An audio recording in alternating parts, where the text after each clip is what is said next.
Ya, lalu akhirnya setelah Kanjeng Sunan Kalijaga mendapatkan petuah dari Nabi Khidir atau Dewa Ruci, kembali lagi ke tanah Jawa. Yang tadi di Lombok akhirnya kembali lagi ke tanah Jawa. Di situ akhirnya karena sudah diberikan wejangan sama Dewa Ruci bahwa ada sosok Samar yang ada dalam dirinya, sosok Semar.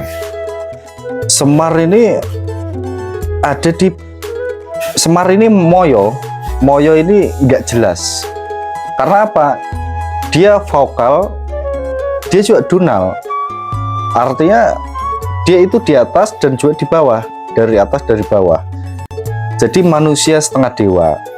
Karena pada hakikatnya orang Jawa itu kan sangat menyenangi orang yang dari langit tapi membumi. Nah, tapi nggak suka dengan orang yang dari bumi tapi menjadi seperti dewa tingkahnya, sikapnya.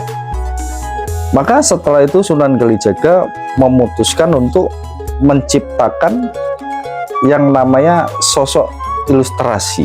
Nah, akhirnya digambarkan menjadi Semar seperti ini, akhirnya menjadi sosok ilustrasi. Jadi Semar yang tadinya moyo ini, yang hanya berupa energi ini, akhirnya diwujudkan.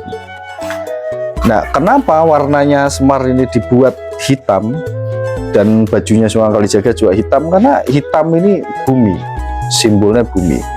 Artinya mempunyai yang namanya kekuasaan. Diinjak nggak ngelawan, tapi mempunyai sesuatu yang sangat penting. Nah, sesuatu yang sangat penting itu apa? Karena angin, udara, cahaya apa, kalau tidak ada bumi, mereka tidak bekerja, mereka tidak berfungsi.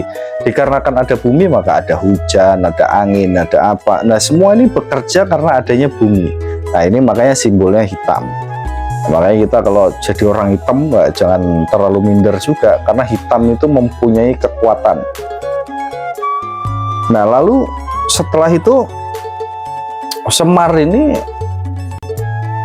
karena Kanjeng Sunan Kalijaga menceritakan tentang dirinya, Semar ini dibuatlah sosok yang memang belakangnya itu ada kuncung 3.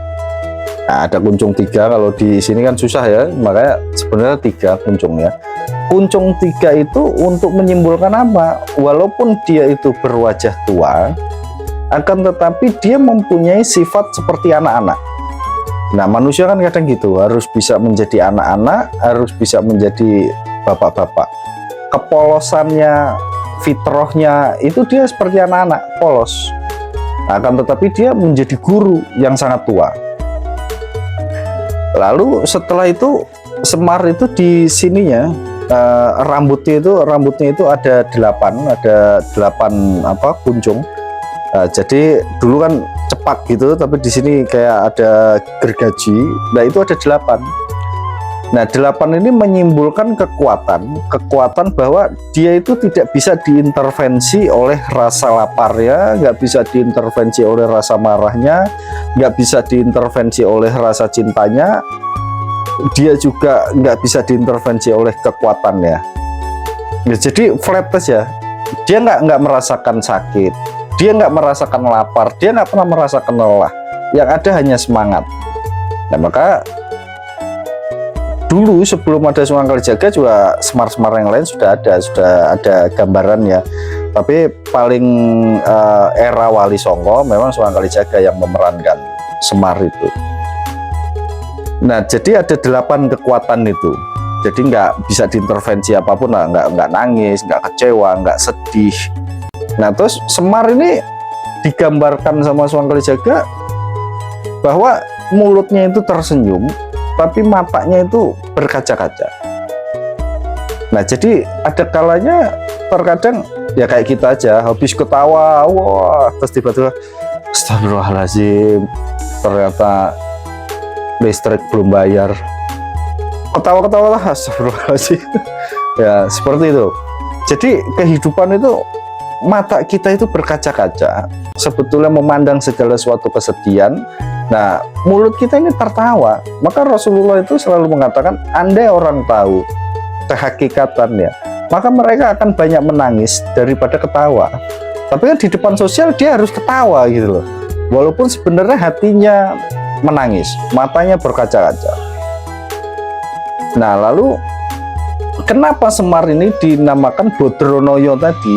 Ada juga nama lain Bodronoyo, karena Bodro itu vokal, Noyo itu dunal. Jadi dia itu manusia setengah dewa, titisannya dewa, makanya menjadi Bodronoyo. Ki Lurah itu mengayomi.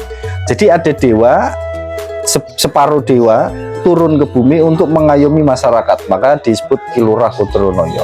Nah, filosofi itu yang dipakai sama Sunan Kalijaga, karena dia sadar bahwa di Wejang sama Hidir kan, bahwa ada sosok Semar yang ada di dalam dirinya adalah Semar itu.